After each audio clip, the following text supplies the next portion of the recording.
ఏళ్ల తరబడి ఉద్యోగాలు చేస్తున్నారు. పండుగొచ్చినా పబ్బమొచ్చినా సెలవులు మాత్రం ఉండవు.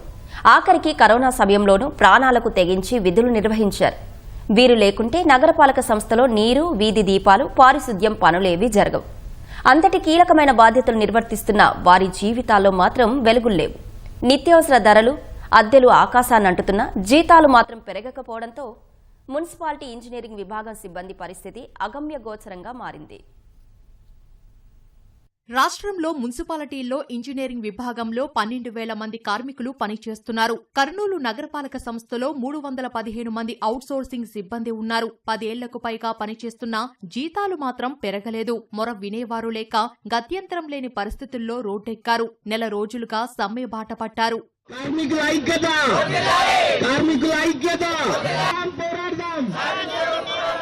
పురపాలికల్లో ఇంజనీరింగ్ విభాగంలోని సిబ్బందికి 15,000 రూపాయల వేతనం చెల్లిస్తున్నారు. ఇందులో ఈఎస్ఐ, పీఎఫ్ పోను 13,000 మాత్రమే చేతికందుతోంది. అరకొరా జీతాలతో కుటుంబాలను ఎలా నెట్టుకురావాలంటూ కార్మికులు ప్రశ్నిస్తున్నారు. సార్, చిన్న రిక్వెస్ట్, మున్సిపల్ కార్పొరేషన్ ఎంప్లాయీస్ అందరూ ఒకటే రీతిగా చూడండి. ఒకరిని ఒక లెక్క చూడకండి. హెల్త్ వర్కర్లని జీతాలు పెంచి వాళ్ళకి జీతాలు ఇస్తున్నారు.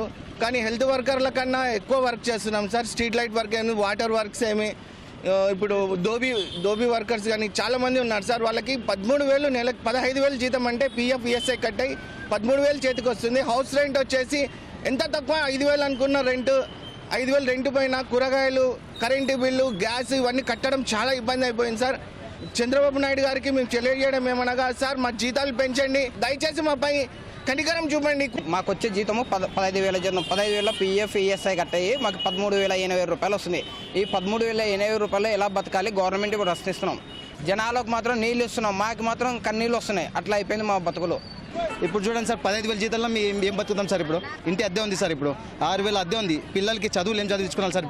ఇప్పుడు పిల్లలకి ఒకసారి స్కూల్కి పోయినామంటే ఒక చిన్న పిల్లలకి తీసుకుపోతే 20,000 అడుగుతున్నారు సార్ వాళ్ళు. ఇప్పుడు మేము 13,000 ఎట్లా బతకాలి సార్ మేము? వైసీపీ ప్రభుత్వం వీరిని సర్కారు ఉద్యోగులుగా గుర్తించి సంక్షేమ పథకాలను నిలిపివేసింది. దీంతో ప్రభుత్వం ఇచ్చే వితంతు, వృద్ధాప్య పెన్షన్లు సహా ఇతర పథకాలేవీ వర్తించటం లేదు. అటు జీతాలు పెరగక, ఇటు సంక్షేమ పథకాలు రాక తీవ్ర ఇబ్బందులు పడుతున్నారు. ఇంత జీతం చాలదు సార్.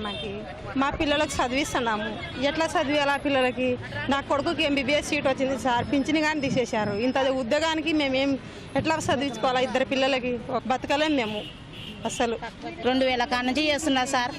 పింఛన్ తీసేసినాడు ఆపకాజ్ చేసి జగన్ వచ్చి. పిల్లలు చూస్తే ఫ్రీ సీట్లు సంపాదించుకున్నారు సార్. కానీ మళ్ళీ డబ్బులు కట్టాలా అంటున్నారు సార్. పిల్లలు ఎట్లా బతికించుకోవాలా సార్? మేము ఇంట్లో బాడిగలు కట్టాలా, పిల్లల్ని చూసుకున్నాలా? 13,000 ఈ జీతానికి ఎట్లా బతకాలా? మేము ఎట్లా చేయాలా సార్? మా జీతం పెంచితే బాగుంటుంది సార్.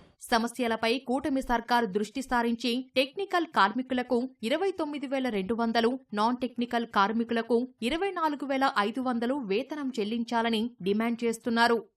ఈ రోజు వారి ఖర్చులు, ఈ రోజులున్న ధరలలో ఈ చాలని వేతనాలు తీసుకుని మేము కుటుంబాన్ని ఏ విధంగా మేము గడుపుకోవాలి?